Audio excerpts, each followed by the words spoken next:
Friends, तो हमने पहले वीडियो में डिस्कस किया बेसिकली व्हाट इज़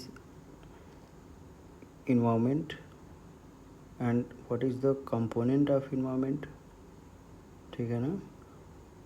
और किसी भी इकोसिस्टम के अंदर कह रहे हैं कि इंडिविजुअल का क्या रोल है, ठीक है ना। फिर पॉपुलेशन के बारे में बात किया, कम्युनिटी के बारे में बात किया, इकोसिस्टम के बारे में बात किया, बायोम के बारे में बात किया और बायोस्फीयर के बारे में बात किया, ठीक है ना। उसके बाद हमने जो हमारा बेसिक एम था कि what is the meaning of productivity, what is the importance of sunlight, ठीक है ना। तो एक्चुअल में बोला जाता है कि sunlight is the ultimate source of energy on earth surface. Earth surface पे जो अल्टीमेट सोर्स है, ठीक है ना, वो कौन है? सनलाइट है। मतलब सनलाइट की ही एनर्जी से हमारा पूरा कह रहे हैं कि जो इकोलॉजिकल सिस्टम है वो डेवलप हुआ है और वो लगातार कह रहे हैं कि अपने काम को परफॉर्म कर पा रहा है, ठीक है ना। तो प्रोडक्टिविटी के बाद हमने बात किया था ना कि वहाँ पे कह रहे हैं कि हम जो इकोसिस्टम के अंदर हम या ऐसे समझे कि इकोसिस्टम की जो पूरी एक्टिविटी है उसे हम 4 लेयर में डिस्कस कर किए थे, ठीक है ना। तो पहला था हमारा प्रोडक्टिविटी, दूसरा है डिकम्पोजिशन, तीसरा है एनर्जी फ्लो एंड चौथे नंबर पे आएगा हमारा मिनरल रिसाइकलिंग, ठीक है ना। चलिए ठीक है, तो प्रोडक्टिविटी के बारे में हमने पिछले लेक्चर में डिटेल में बात कर लिया है। अब यहाँ पे हम डिस्कस करेंगे बेसिकली डिकम्पोजिशन के बारे में। तो यहाँ पे देखिए अर्थ फॉर्म को बोला जाता है फार्मर्स फ्रेंड। क्यों बोलते हैं farmers friend? Due to breakdown of complex organic matter, ठीक है ना। जो भी करेंगे कॉम्प्लिकेट ऑर्गेनिक मैटर होते हैं उनको ये छोटे छोटे पार्टिकल में तोड़ता है। Organic matter as well as loosening of the soil, उससे क्या होता है? सॉइल लूज़ होता है, जिससे सॉइल का एयरेशन अच्छा होता है, ठीक है ना। सॉइल का एयरेशन अच्छा होता है और उसके अंदर कह रहे हैं कि जो भी प्लांट ग्रो करेंगे ठीक है, वो आसानी से वहाँ से मिनरल को ऑब्ज़र्व कर सकते हैं, ठीक है ना। वहाँ से आसानी से वो वाटर को ऑब्ज़र्व कर सकते हैं। इसलिए कभी कभी आपसे ये डायरेक्ट क्वेश्चन पूछा जाएगा कि अर्थवॉर्म को फार्मर फ्रेंड क्यों बोलते हैं, तो बताना है आपको due to breakdown of complex, क्योंकि ये कॉम्प्लेक्स ऑर्गेनिक मैटर को सिंप्लीफाई करते हैं, उसके साथ साथ सॉइल को क्या करते हैं? लूज़ करते हैं, ठीक है ना।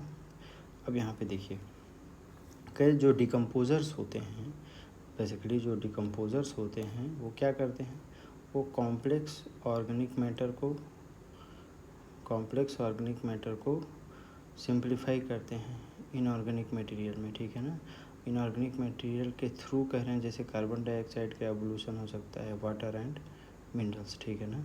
प्रोसेस मतलब डिकम्पोज़र्स जो प्रोसेस परफॉर्म करते हैं उसको नाम दिया जाता है डिकम्पोजिशन, ठीक है ना। उस प्रोसेस को क्या नाम दिया जाता है? डिकम्पोजिशन। अब ये जो पूरा डिकम्पोजिशन है वो 5 स्टेप में बेसिकली कंप्लीट होता है।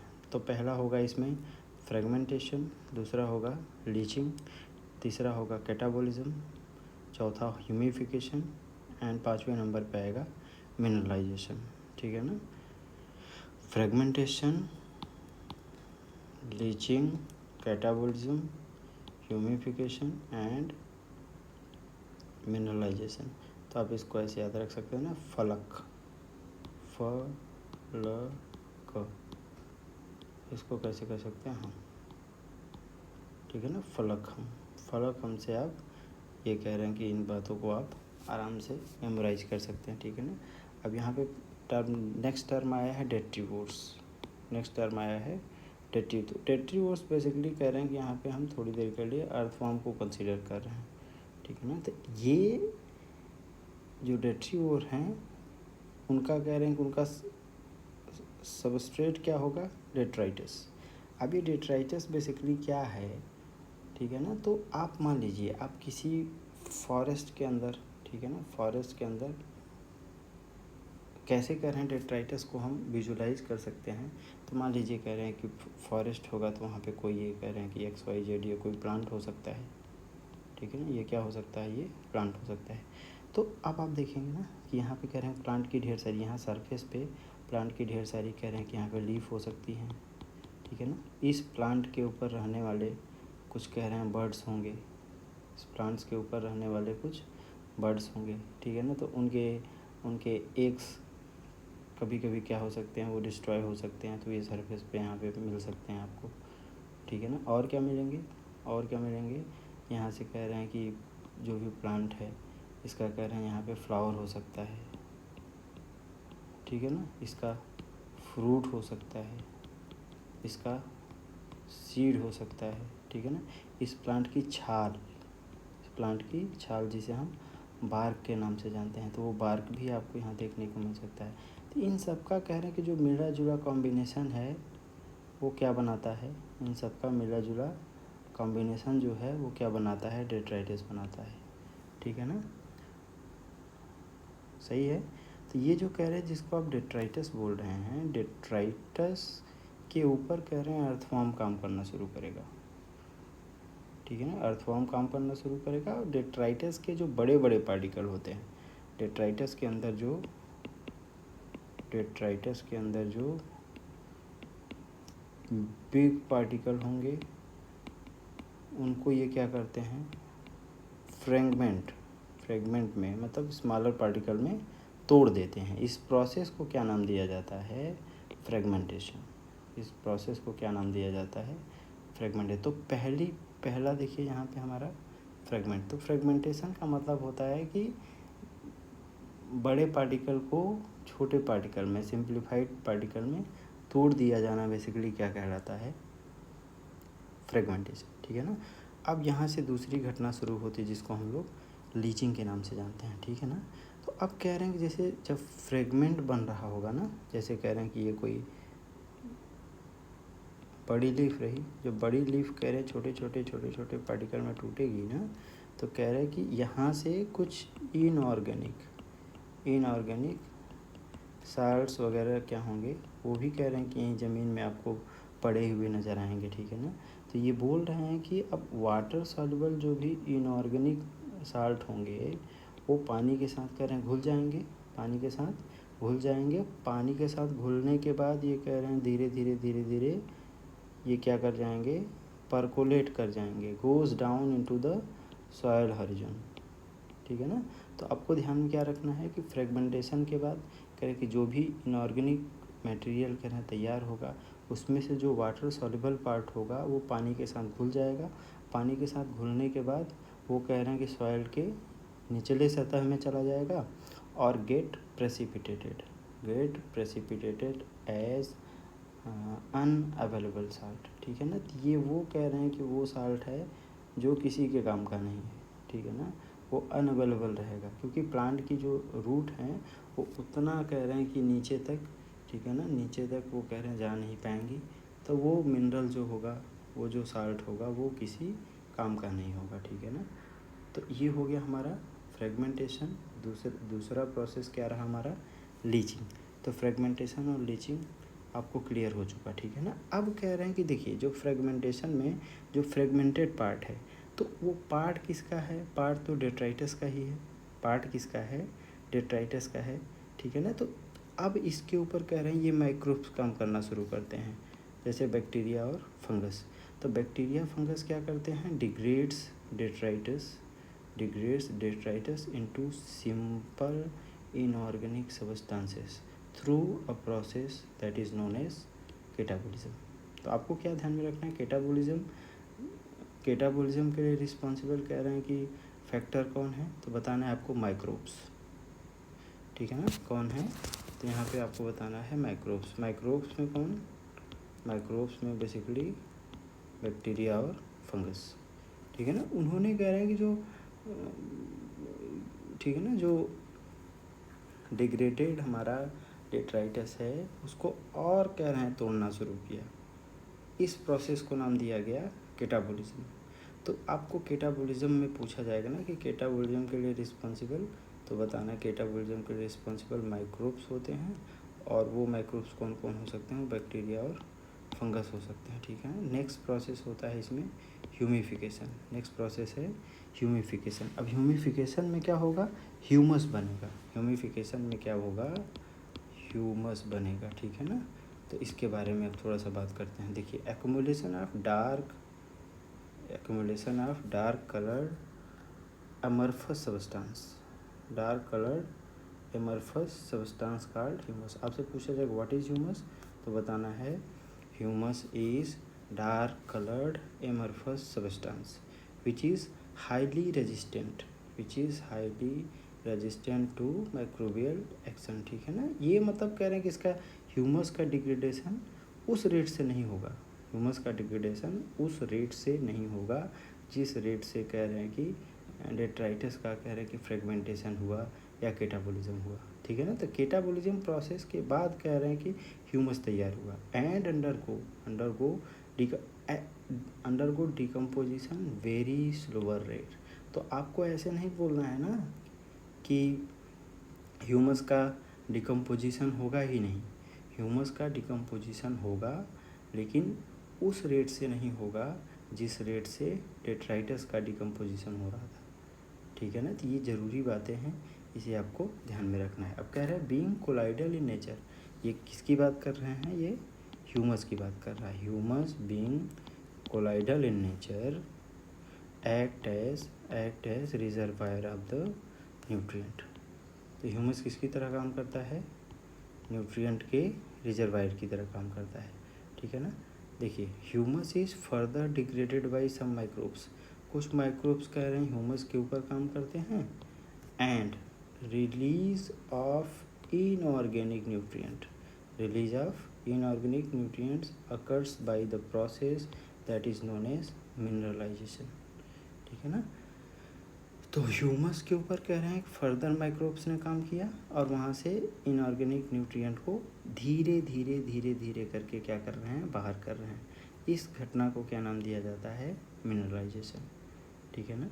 अब देखिए नेक्स्ट सवाल, यहाँ से आपसे पूछा जाए decomposition is an oxygen requiring process, मतलब डिकम्पोजिशन में ऑक्सीजन की ज़रूरत पड़ेगी, ठीक है ना। Also chemical composition of detritus and climatic factor, मतलब कह रहे हैं कि डेट्राइटिस का केमिकल कंपोजिशन क्या है, ठीक है ना। डेट्राइटिस का केमिकल कंपोजिशन क्या है, और वो कह रहे हैं जो डेट्राइटिस है उसके सराउंडिंग में कह रहे हैं क्लाइमेटिक फैक्टर कैसा है।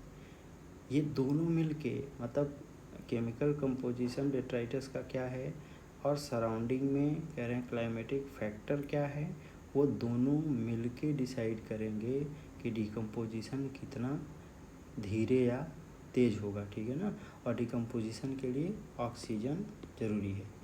यहाँ तक ठीक है ना, यहाँ तक बात क्लियर कट हो गई होगी। नेक्स्ट बात लिख रहे हैं कि स्लो डिकम्पोजिशन। अब कह रहे हैं डिकम्पोजिशन धीरे होगा अगर डेट्राइटिस के अंदर, if detritus is rich in lignin and chitin, अगर डेट्राइटिस के अंदर लिग्निन और काइटिन का अमाउंट ज़्यादा है, ठीक है ना, तो उसका कह रहे हैं डिकम्पोजिशन क्या होगा, उसका डिकम्पोजिशन स्लो होगा, ठीक है ना। तो ये पहला पॉइंट आपको याद रखना है। और कह रहे हैं डिकम्पोजिशन फास्ट होगा, डिकम्पोजिशन तेज़ी से होगा अगर डेट्राइटिस के अंदर, ठीक है ना, detritus is rich in nitrogen, ठीक है ना, rich in nitrogen and water soluble material, अगर water soluble material such as sugar, तो मतलब कह रहे हैं डेट्राइटिस के अंदर अगर नाइट्रोजन कंटेंट ज़्यादा है या उसके अंदर कह रहे हैं शुगर ज़्यादा है, तो उसका डिकम्पोजिशन क्या होगा, तेज़ी से होगा, ठीक है ना। अब नेक्स्ट बात लिखा है कि temperature and soil moisture, temperature and soil moisture are the most important climatic factor that regulate decomposition, ठीक है ना। तो पूछा जाएगा आपसे कि डिकम्पोजिशन जो प्रोसेस है या डिकम्पोजिशन जो घटना है उसमें कह रहे हैं कि उसमें सबसे ज़्यादा रोल किसका होता है, तो आपको क्या बताना है कि सर सबसे ज़्यादा रोल टेम्परेचर का होता है और सॉइल के मॉइस्चर का होता है, ठीक है ना। अब कह रहे हैं कि अगर टेम्परेचर कम है लो टेम्परेचर है और एनारोबिक कंडीशन है, लो टेम्परेचर है और एनारोबिक कंडीशन है, तो ये डिकम्पोजिशन को क्या करते हैं, इनहिबिट करते हैं, स्लो करते हैं, ठीक है ना। तो ये बात आपको ध्यान रखना है। क्या क्या क्या बात आपको ध्यान रखना है कि डिकम्पोजिशन के लिए सबसे पहले ऑक्सीजन ज़रूरी है, डिकम्पोजिशन के लिए सबसे पहले क्या ज़रूरी है, ऑक्सीजन ज़रूरी है, ठीक है ना। और कह रहे हैं कि डिकम्पोजिशन तेज़ होगा या धीरे होगा, ये डिपेंड करेगा कि केमिकल कंपोजिशन डेट्राइटस का क्या है और क्लाइमेटिक फैक्टर कैसा है। डिकम्पोजिशन धीरे होगा अगर डेट्राइटस के अंदर लिग्निन और काइटिन का अमाउंट ज़्यादा होगा, ठीक है, और डिकम्पोजिशन का रेट जो है वो तेज़ होगा, फास्ट होगा अगर करें डेट्राइटस के अंदर नाइट्रोजन कंटेंट और water soluble material such as sugar का अमाउंट अगर ज़्यादा है, ठीक है ना। और टेम्परेचर और सॉइल मॉइस्चर जो है वो सबसे ज़रूरी क्लाइमेटिक फैक्टर की तरह काम करते हैं, जो कि डिकम्पोजिशन को क्या करते हैं, रेगुलेट करते हैं, ठीक है ना। टेम्परेचर अगर कम है और एनारोबिक कंडीशन है तो वो डिकम्पोजिशन को क्या करते हैं, इनहिबिट करते हैं, डिकम्पोजिशन को क्या करते हैं, इनहिबिट करते हैं। नेक्स्ट है हमारा एनर्जी फ्लो। एनर्जी फ्लो में लिखा है कि जैसे देखिए, तो ये हो गया हमारा, ये अब देखिए हम तीसरे लेयर में आ गए ना, हमारा प्रोडक्टिविटी हो गया, डिकम्पोजिशन हो गया, नेक्स्ट है हमारा एनर्जी फ्लो। अब एनर्जी फ्लो में बोल रहे हैं इंसिडेंट सोलर रेडिएशन, ठीक है ना, जो सन से सनलाइट आ रही है, सन से जो सनलाइट आ रही है उसका कह रहे हैं कि 50% से कम पार्ट, 50% से कम पार्ट क्या कहलाता है, फोटो सिंथेटिक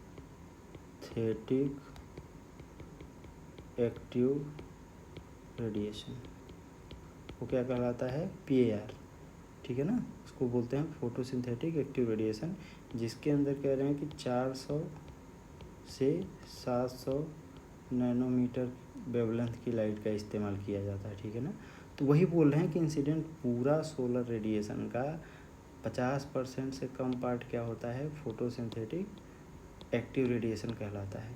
और प्लांट जो हैं वो PAR का 2 to 10% इस्तेमाल कर पाते हैं, ठीक है ना।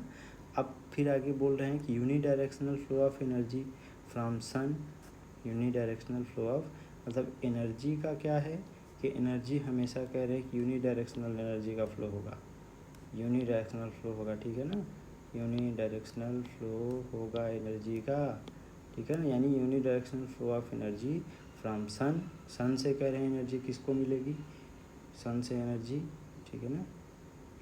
पहले कह रहे हैं कि जो ऑटोट्रॉप्स हैं, ग्रीन प्लांट्स हैं, वो कह रहे हैं उनको एनर्जी मिलेगी, फिर वहाँ से कंज्यूमर को जाएगी, कंज्यूमर फिर लास्ट में कह रहे हैं प्लांट हो, ठीक है ना, प्लांट मतलब कह रहे हैं कि कोई भी कंज्यूमर है तो लास्ट में उसका डेथ सर्टेन होगा, डेथ के बाद क्या शुरू होगा, डिकम्पोजिशन शुरू होगा, ठीक है ना। तो वहाँ पे आपको ये सारी घटनाएं देखने को मिलेंगी। अब यहाँ पे देखिए, यहाँ पे हम लिख रहे हैं कि बेसिकली कह रहे हैं प्रोड्यूसर की तरह कौन काम करते हैं, जैसे कह रहे हैं ग्रीन प्लांट हो गए, फाइटोप्लैंक्टन हो गए, कुछ एल्गी हो गए, ठीक है ना, और हायर प्लांट, ये सब किसकी तरह काम करेंगे, प्रोड्यूसर की तरह। हम नेक्स्ट बात लिखा है यहाँ पे ग्रेजिंग फूड चेन।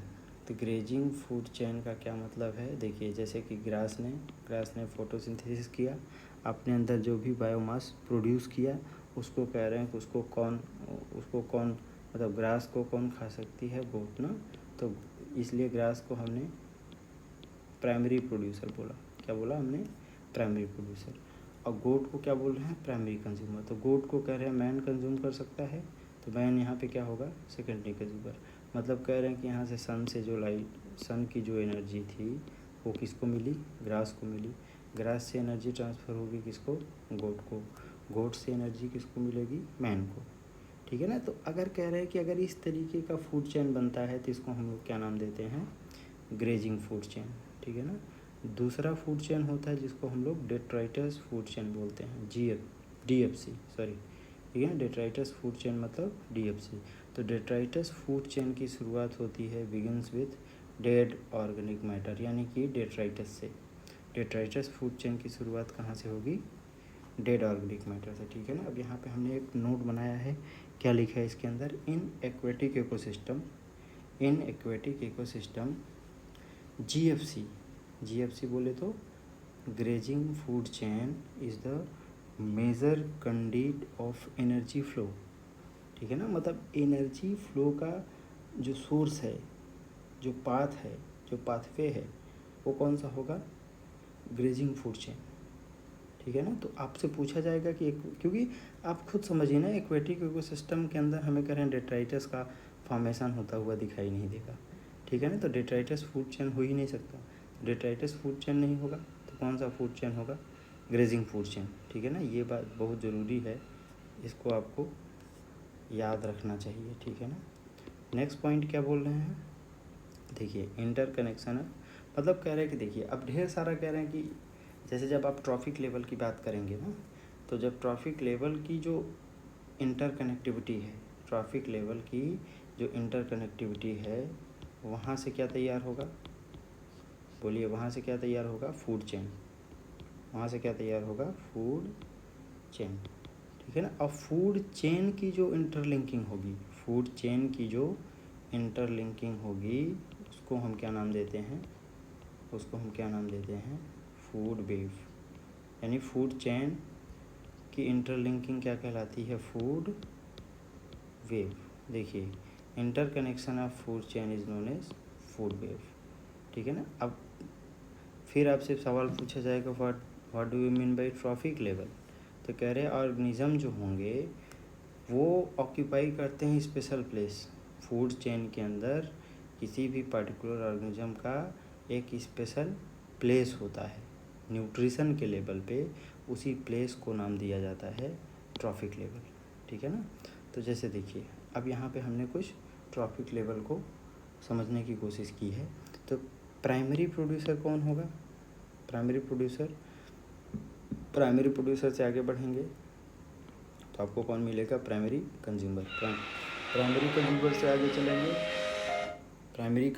आगे चलेंगे तो सेकेंडरी कंज्यूमर मिलेंगे, सेकेंडरी कंज्यूमर से आगे चलेंगे तो टर्शियरी कंज्यूमर। ठीक है ना, अगर आप ट्रॉफिक लेवल के बारे में सोचेंगे तो ये पहला ट्रॉफिक लेवल है, ये दूसरा ट्रॉफिक लेवल है, ये तीसरा ट्रॉफिक लेवल है और ये चौथा ट्रॉफिक लेवल है। ठीक है ना, तो फर्स्ट ट्रॉफिक लेवल में प्राइमरी प्रोड्यूसर आएंगे, कौन आएंगे, प्राइमरी प्रोड्यूसर। तो प्राइमरी प्रोड्यूसर के नाम पे कह रहे हैं कि यहाँ पे सर फाइटोप्लैंक्टन हो सकता है, यहाँ पे ग्रासेस हो सकती हैं, यहाँ पे ट्रीज हो सकते हैं। मतलब ये कुल मिला के ऑटोट्रॉप्स बोल सकते हैं इनको, हम इनको क्या बोल सकते हैं, ऑटोट्रॉप्स। ठीक है ना, ये ऑटोट्रॉप हो गए। और देखिए यहाँ से कह रहे हैं एनर्जी नेक्स्ट लेवल पे, तो ठीक है ना, जो प्राइमरी कंज्यूमर होंगे वो जनरली क्या होंगे, हर्बीवोर्स होंगे। ठीक है ना, जो कि ग्रास पे, एक ट्री पे या फाइटोप्लैंक्टन पे जो डिपेंडेंसी रखेंगे, तो फाइटोप्लैंक्टन पे डिपेंडेंसी रखने वाले को जूप्लैंक्टन बोलेंगे। ठीक है ना, जूप्लैंक्टन। अब ये कह रहे हैं ग्रास को खाने वाला ग्रास ऊपर हो सकता है या काऊ हो सकती है। ठीक है ना, तो यहाँ पे कह रहे हैं कि हमने प्राइमरी कंज्यूमर की बात कर ली। सेकेंडरी कंज्यूमर कौन होगा, जैसे कि कह रहे हैं कि अब यहाँ से देखिए सेकेंडरी कंज्यूमर कह रहे हैं कि ये बर्ड हो सकती है कोई, ये कोई फिश हो सकती है, ये कोई वुल्फ हो सकती है। तो बेसिकली कह रहे हैं कि सेकेंडरी कंज्यूमर जो होंगे उनको हम बोल सकते हैं कि ये सब क्या होंगे सर, ये कार्निवोर्स होंगे। ठीक है ना, और टर्शियरी कंज्यूमर जो होंगे, टर्शियरी कंज्यूमर उनको बोला जाएगा टॉप कार्निवोर, उनको क्या बोला जाएगा, टॉप कार्न। तो टॉप कार्निवोर के नाम पे कह रहे हैं मैन हो सकता है, लायन हो सकता है। ठीक है ना, ये ज़रूरी बातें थी। अब नेक्स्ट है हमारा what do you mean bye standing crop. आपसे पूछा जाएगा कि स्टैंडिंग क्रॉप से आप क्या समझते हैं। तो स्टैंडिंग क्रॉप में देखिए बोल रहे हैं कि each trophic level has certain mass of living material at a particular time called standing crop. मतलब कह रहे हैं किसी भी ट्रॉपिक लेवल के अंदर, किसी भी ट्रॉपिक लेवल के अंदर किसी पर्टिकुलर टाइम पे कितना कह रहे हैं बायोमास वहाँ पे अक्यूमुलेटेड होगा, उसी बायोमास को नाम दिया जाता है स्टैंडिंग क्रॉप। और standing crop is the mass of living biomass of a species, mass of living biomass of a species. ठीक है ना, अब ये ज़रूरी बात है, यहाँ पे थोड़ा सा समझने की कोशिश करिए। जैसे कि कुछ कभी कभी क्या करते हैं कि आपको एग्ज़ाम में वो न्यूमेरिक क्वेश्चन देते हैं, न्यूमेरिकल्स, ठीक है। तो आपको क्या ध्यान में रखना है, ये जो फोटोसिंथेटिक प्लांट हैं, यानी ये ग्रीन प्लांट हैं, ठीक है ना। तो ग्रीन प्लांट को सनलाइट का ध्यान रखना है। कैलकुलेशन वाले क्वेश्चंस में मान लीजिए, जैसे थोड़ी देर के लिए ऐसे समझिए, कह रहे हैं कि 10,000 किलो जूल, 10,000 किलो जूल कह रहे हैं कि सनलाइट के पास एनर्जी थी। तो इसका 1%, इसका 1% फोटोसिंथेटिक प्लांट को मिलेगा, ठीक है ना। तो 1% इसका कितना हो जाएगा, 10,000 का 1% 100 किलो जूल, ठीक है ना, 100 किलो जूल। अब ये कह रहे हैं कि 100 किलो जूल के बराबर का जो बायोमास है या एनर्जी है वो किसको मिला, फोटोसिंथेटिक प्लांट को, ठीक है ना। अब फोटोसिंथेटिक प्लांट से नेक्स्ट कह रहे हैं जो भी हर्बीवोर्स होंगे उनको जो एनर्जी का ट्रांसफ़र होता है वो 10% लॉ के अकॉर्डिंग होता है, जो कि लिंडमैन ने दिया था सबसे पहली बार, ठीक है ना। मतलब कहने का ये है कि जैसे कि हमने क्या बताया आपको कि जो भी एनर्जी होगी, जो भी एनर्जी कह रहे हैं सनलाइट से आएगी, उसका उसका 1% मिलेगा ग्रीन प्लांट को, 1% मिलेगा किसको, ग्रीन प्लांट को, या जो भी कह रहे हैं कि ऑटोट्रॉप्स होंगे वो 1% सनलाइट को, ठीक है ना, कन्वर्ट कर पाएंगे। और फिर कह रहे हैं कि यहाँ पे जो भी एनर्जी होगी इसका 10% नेक्स्ट को मिलेगा, इसका, ठीक है ना, इस एनर्जी का 10% नेक्स्ट को मिलेगा, फिर इसका 10% आगे को मिलेगा, ठीक है ना। तो ये कह रहे हैं कि आप एग्जांपल में इसको यहाँ से सेट करने की कोशिश करें। 10,000 किलो जूल अगर कह रहे हैं सनलाइट की एनर्जी आई, तो कह रहे हैं फोटोसिंथेटिक प्लांट को कितना मिलेगा, बोलिए 100 किलो जूल, ठीक है ना। तो 100 किलो जूल वो कह रहे हैं जो हर्बीवोर्स होंगे उनको कितने मिलेगा, 100 का 10%, 100 का 10% कितना होगा, नेक्स्ट ट्रॉपिक लेवल पे जाएगा ये 10 किलो जूल, ठीक है ना, 10 किलो जूल। फिर वहाँ से कह रहे हैं जो हर्बीवोर से आगे कह रहे हैं कि आगे एनर्जी ट्रांसफ़र होगी 10 किलो जूल का 10%, ठीक है ना, 10 किलो जूल का 10% कितना होगा, 1 किलो जूल। तो ये आपको थोड़ा सा माइंड में इसको रखना है। कैसे याद रखना है कि सनलाइट का 1% मिलेगा ऑटोट्रॉप्स या ग्रीन प्लांट को, ठीक है। फिर आगे कह रहे हैं कि जो ग्रीन प्लांट हैं, ग्रीन प्लांट से आगे जब एनर्जी ट्रांसफ़र होगी तो वो 10% लॉ के अकॉर्डिंग ट्रांसफ़र होगी। 10% लॉ किसने दिया, लिंडमैन ने दिया है। इनके हिसाब से कह रहे हैं कि 90% एनर्जी जो है वो लूज़ कर जाती है, 90% एनर्जी क्या होती है, लॉस कर जाती है। 10% एनर्जी क्या होती है, नेक्स्ट ट्रॉपिक लेवल को ट्रांसफ़र होती है, ठीक है ना, ध्यान रखना है इसको। अब नेक्स्ट हमारा है topic ecological pyramid, ecological pyramid. तो कह रहे हैं कि ये जनरल बात है, जनरल स्पीकिंग क्या बोल सकते हैं कि जो पिरामिड का बेस होता है, पिरामिड का जो बेस होता है इन जनरल वो क्या होता है, ब्रॉड होता है, ठीक है ना। और वो टॉप की तरफ कैसे होते हैं, नैरो होते हैं, ठीक है ना। तो यहाँ पे हमें बेसिकली कहना है 3 टाइप के पिरामिड को ध्यान में रखना है। एक है पिरामिड ऑफ नंबर, एक है पिरामिड ऑफ नंबर, दूसरा है पिरामिड ऑफ बायोमास, तीसरा है पिरामिड ऑफ एनर्जी, ठीक है ना, पिरामिड ऑफ एनर्जी। देखिए तो यहाँ पे आपको कह रहे हैं कि ये जैसे पिरामिड ऑफ, अब ग्रासलैंड की आप बात करेंगे, जैसे ग्रासलैंड के अंदर कह रहे हैं कि अगर नंबर का पिरामिड आप देखने की कोशिश करेंगे, ठीक है ना, तो यहाँ पे क्या होगा, नंबर नंबर नंबर। तो सबसे ज़्यादा कह रहे हैं कि यहाँ पे ग्रासेस होंगी, तो ग्रासेस पे डिपेंडेंट जो भी होंगे, कह रहे हैं कीड़े मकोड़े हो सकते हैं, ग्रासहोपर्स वगैरह, ठीक है ना, या इंसेक्ट्स की बात करें तो इंसेक्ट ये होंगे। इंसेक्ट के ऊपर कह रहे हैं डिपेंडेंसी, कुछ बर्ड्स हो सकती हैं या कुछ फ्रॉग वगैरह हो सकते हैं, ठीक है ना, तो उनका नंबर ये होगा यहाँ कुछ, ठीक है। और उसके बाद कह रहे हैं कि यहाँ पे कह रहे हैं फ्रॉग को खाने वाले ये स्नेक हो सकते हैं, ठीक है ना। तो मतलब कहने का है सबसे ज़्यादा नंबर किसका होगा, ग्रासेस का होगा। फिर कह रहे हैं कि उस ग्रास पे डिपेंडेंट इंसेक्ट का होगा। फिर उसके बाद ये कह रहे हैं इंसेक्ट पे डिपेंडेंट कह रहे हैं जो फ्रॉग वगैरह होंगे उन पर होगा, और फ्रॉग पे डिपेंडेंट कह रहे हैं, अगर स्नेक हैं तो ये हो सकता है, ठीक है ना। दूसरा है हमारा पिरामिड ऑफ बायोमास। तो पिरामिड ऑफ बायोमास की अगर आप बात करेंगे तो पिरामिड ऑफ बायोमास जो है वो कह रहे हैं कि वो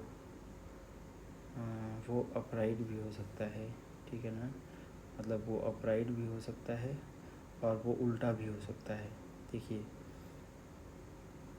ठीक है ना। तो ये कह रहे हैं कि आपको थोड़ा सा ध्यान में रखना है। अब जैसे यहाँ पे बात किया है ना कि अगर ये कह रहे हैं किसी एक्वेटिक इकोसिस्टम की बात करें तो एक्वेटिक इकोसिस्टम के अगर बायोमास, पिरामिड ऑफ बायोमास को आप रिप्रेजेंट करने की कोशिश करेंगे, ये कभी कभी दिखाते हैं कि ये उल्टा कह रहे हैं कि आपको ग्राफ मिलेगा, ठीक है ना, या उल्टा। तो यहाँ पे बात ये है कि ऐसा कैसे पॉसिबल है। तो आपको क्या ध्यान में रखना है कि देखिए यहाँ पे कह रहे हैं कि जो बायोमास है जू प्लैंकटन का वो फाइटोप्लैंकटन के कंपैरिजन में ज़्यादा है। तो इसके पीछे लॉजिक ये है, एक तो कह रहे हैं कि फाइटोप्लैंकटन का जो लाइफ साइकिल होता है वो बहुत छोटा होता है, बहुत कम टाइम के लिए कह रहे हैं कि ये ज़िंदा रहते हैं। और दूसरी बात ये है कि ये बहुत तेज़ी से रिप्रोड्यूस करते हैं, बहुत तेज़ी से क्या करते हैं, रिप्रोड्यूस करते हैं। तो जो जू प्लैंकटन है, हम ऐसे सोच सकते हैं ना, जू प्लैंकटन फाइटोप्लैंकटन के कई जनरेशन को कंज्यूम किया होगा, ठीक है ना। इसलिए आपको कह रहे हैं कि ये जो बायोमास का पिरामिड है ये उल्टा देखने को मिल सकता है। तो ये है हमारा प्राइमरी प्रोड्यूसर और ये है प्राइमरी कंज्यूमर, ठीक है ना। तो ये बात आपको क्या करना है, ध्यान में रखना है, ठीक है ना।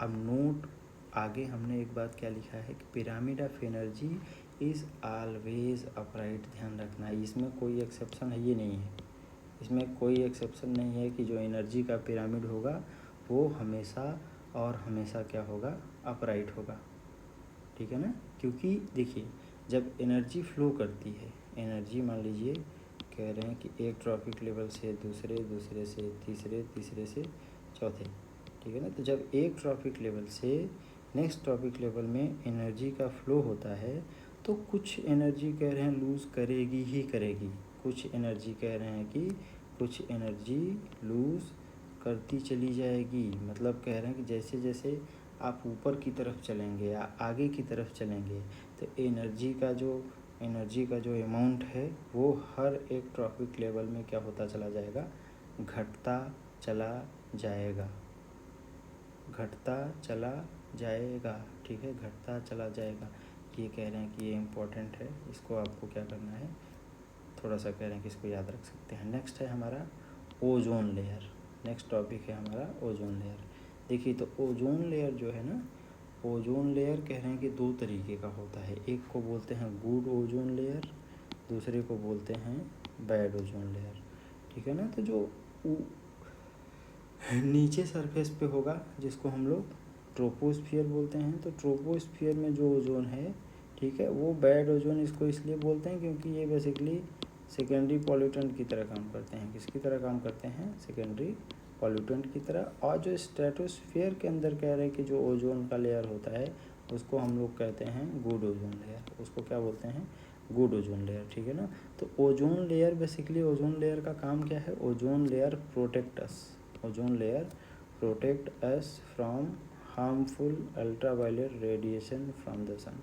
मतलब सन से जो हार्मफुल अल्ट्रावायलेट रेज आती हैं उनसे कह रहे हैं कि जो स्ट्रेटोस्फियर का जो ओजोन है वो हमें क्या करते हैं, उससे प्रोटेक्शन देते हैं।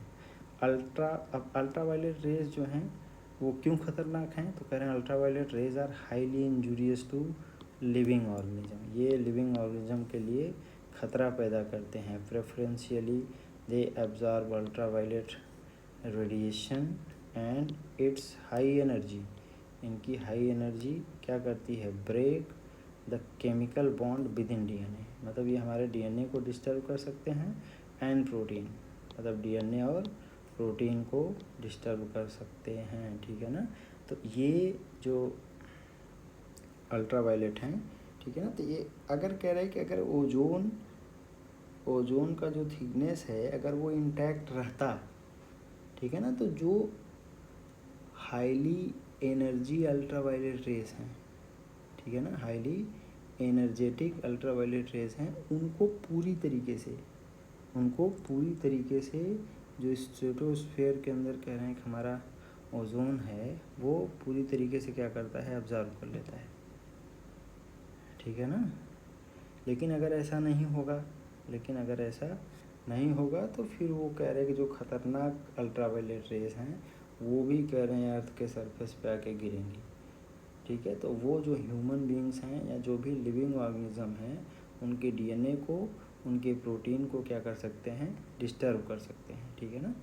नेक्स्ट पॉइंट है हमारा thickness of ozone in a column of air from ground to top of air is measured in terms of Dobson. तो आपसे इसे पूछा जाता है ना कि ओजोन के थिकनेस को हम कैसे मापते हैं, तो क्या ध्यान में रखना है, ओजोन के थिकनेस को हम लोग डॉप्सन यूनिट में कैलकुलेट करते हैं। नेक्स्ट है there should be a balance between production and degradation in the state, मतलब स्ट्रेटोस्फीयर के अंदर कह रहे हैं कि ओजोन का प्रोडक्शन और डिस्ट्रक्शन दोनों कह रहे हैं कि चलता रहता है, लेकिन कह रहे हैं कि कितना ओजोन टूटा और कितना नया ओजोन बना, ये कह रहे हैं ये बैलेंस बना रहता है, ठीक है ना।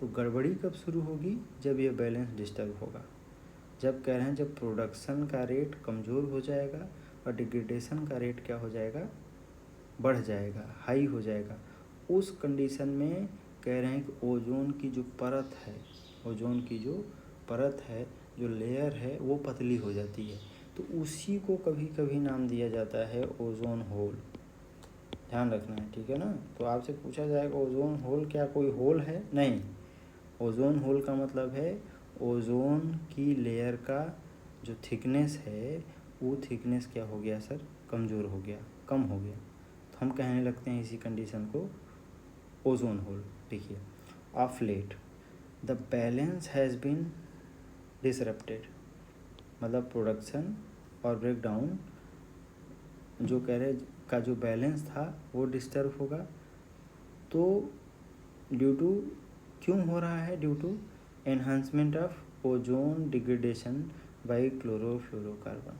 लोगों ने रेफ्रिजरेटर्स के अंदर, ठीक है ना, ये क्लोरोफ्लोरोकार्बन का इस्तेमाल करना शुरू किया, तो ये जो क्लोरोफ्लोरोकार्बन है ये बेसिकली क्या करता है, क्लोरोफ्लोरोकार्बन जो है वो क्लोरोफ्लोरोकार्बन जब सनलाइट के रेडिएशन के कांटेक्ट में आता है, ठीक है ना, तो वो क्लोरीन रेडिकल रिलीज करते हैं, क्या रिलीज करते हैं, क्लोरीन के रेडिकल, और जो क्लोरीन के रेडिकल हैं वो ओजोन के साथ कह रहे हैं रिएक्ट करते हैं और ओजोन को ऑक्सीजन में कन्वर्ट कर देते हैं।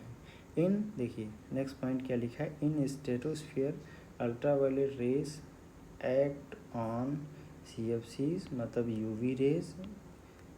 यूवी रेज क्लोरोफ्लोरोकार्बन के ऊपर काम करते हैं और यहाँ से क्या रिलीज़ करवा देते हैं, क्लोरीन रेडिकल, क्लोरीन के रेडिकल बनाते हैं। ये क्लोरीन रेडिकल क्या करता है, ओजोन के ऊपर अटैक करता है और ओजोन से ठीक है ना, ये ऑक्सीजन को और O2 को अलग अलग कर देता है, ठीक है ना। तो इसी घटना को बोलते हैं कि ओजोन का क्षय हो रहा है, डिप्लीशन हो रहा है, ठीक है ना, जिसकी वजह से ओजोन का जो थिकनेस है वो घट रहा है। इसी पर्टिकुलर फिनोमिना को नाम दिया जाता है ओजोन होल। तो जब कह रहे हैं कि जब ओजोन होल वाली सिचुएशन पैदा होगी तो उस कंडीशन में अल्ट्रावायलेट की हाईली एनर्जेटिक कह रहे हैं कि जो रेज हैं वो भी धरती तक आना शुरू हो जाएंगी, ठीक है ना। Chlorine radical degrades ozone releasing molecular oxygen, यही बात तो किया ना, ये मॉलिक्यूलर ऑक्सीजन कह रहे हैं रिलीज़ करवाते हैं, ठीक है। इसलिए कह रहे हैं कि ये जो क्लोरीन रेडिकल हैं ये खतरनाक प्राणी हैं, क्लोरीन रेडिकल क्या हैं, ये खतरनाक हैं। ये क्लोरीन रेडिकल रिलीज़ कहाँ से होते हैं, क्लोरोफ्लोरोकार्बन से रिलीज होते हैं, ठीक है ना। और एक ये ज़रूरी इम्पॉर्टेंट कह रहे हैं कि बात है जिसे आपको क्या करना है, याद रखना है, ठीक है ना। ये क्या लिखा है, the ozone hole over Antarctica develops each year between late August and early October,